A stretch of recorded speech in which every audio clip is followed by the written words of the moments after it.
of inappropriate sexual relations with a student now sees another student step forward with a similar story. The reason some question why she was at the school in the first place. Plus, goodbye Twinkies and Ding Dongs, why Hostess is shutting its doors on the baking business. And the reason Decatur firefighters celebrated this afternoon. After a day where we saw plenty of sunshine and mild temperatures, even more sunshine and warmer air is headed back this direction. I'll let you know when some 60s could arrive. The news in HD starts now.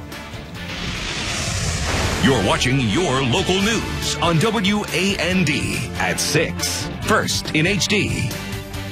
Good evening. Thanks for being with us. New developments in the case of a Springfield teacher accused of sexual misconduct with a student. 36-year-old Lanphier High School teacher Jennifer Tyree has been moved to unpaid administrative leave for her arrest on criminal sexual assault charges. Tyree was arrested earlier this week for allegedly having a sexual relationship with a 17-year-old male student.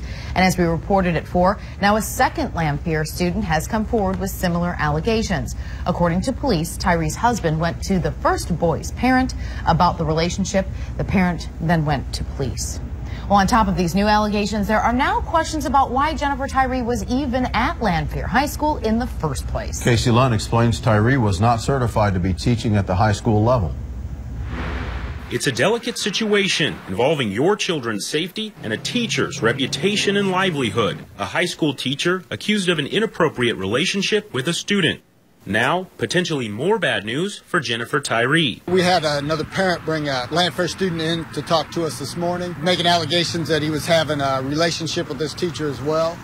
And we're just starting our investigation on it. We interviewed him and his mother this morning, and we're following up on the information we've gathered so far. Springfield Deputy Police Chief Cliff Busher says his department is working to resolve the matter quickly. At this point, it's just allegations, and we're going to follow up. When the first student came forward, we followed up on all the information. It took us almost 2 weeks. We verified what they said had been occurring. We got as much evidence as we could.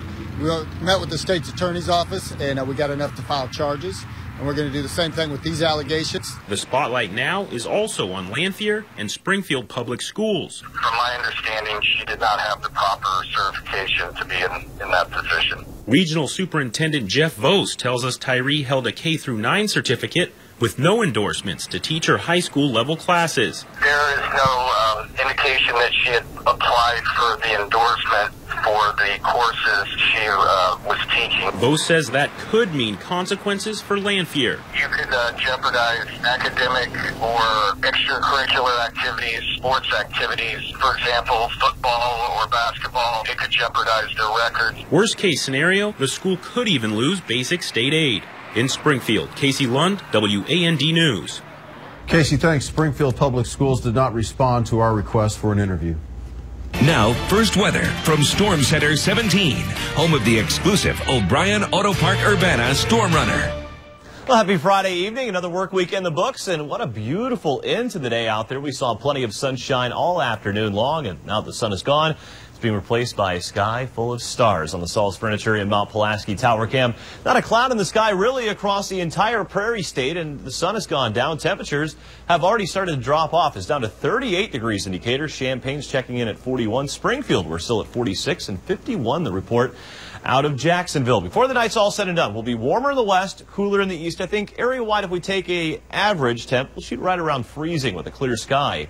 36 degrees at 8 o'clock on our Saturday morning with plenty of sunshine. We have even warmer temperatures than what we have been seeing on the way. We'll let you know when the 60s could return in just a little bit. In tonight's Crime Tracker report, formal charges have been filed against a Danville man accused in a deadly shooting. 56-year-old Billy Richardson faces 4 counts of first-degree murder and 1 count of aggravated battery with a firearm charges. Richardson is accused of shooting 68-year-old Donnie Leroy Davis of Tilton Wednesday afternoon during an argument over property where Richardson had been living. And a former Champaign County probationary correctional officer faces aggravated battery and mob action charges. Police arrested 33-year-old Sarah Garrett yesterday at the Satellite Jail. They say an incident happened on November 10th when Garrett was off duty. Champaign Police and the Sheriff's Department are still investigating the case, and the Sheriff's Office says Garrett is no longer an employee. Well, the jobless rate in the state remained at 8.8% in October. The Department of Employment Security says the state added 4,800 jobs, mostly in the education, health services, leisure, and hospitality sectors. The agency calls the number steady economic progress because in October 2011, the state jobless rate was at 10%. An iconic American brand is going out of business, and people are really upset about it. Hostess, the maker of, the popular Twinkies, Ding Dongs, Wonder Bread, went forward with bankruptcy proceedings to close this morning. This all comes after the company warned striking workers it would shut down if they did not return to work by last night. Now, over 18,000 Hostess workers will be without a job. Here in Central Illinois, many people are upset about the company closing.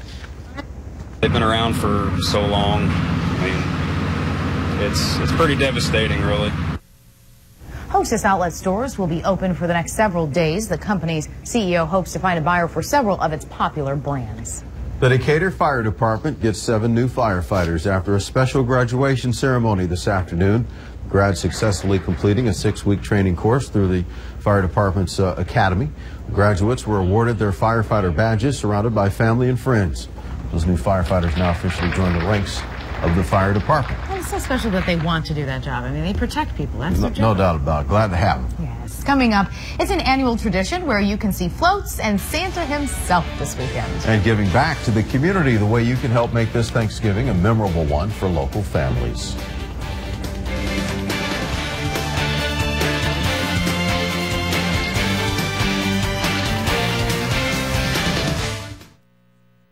Tonight, I am happy.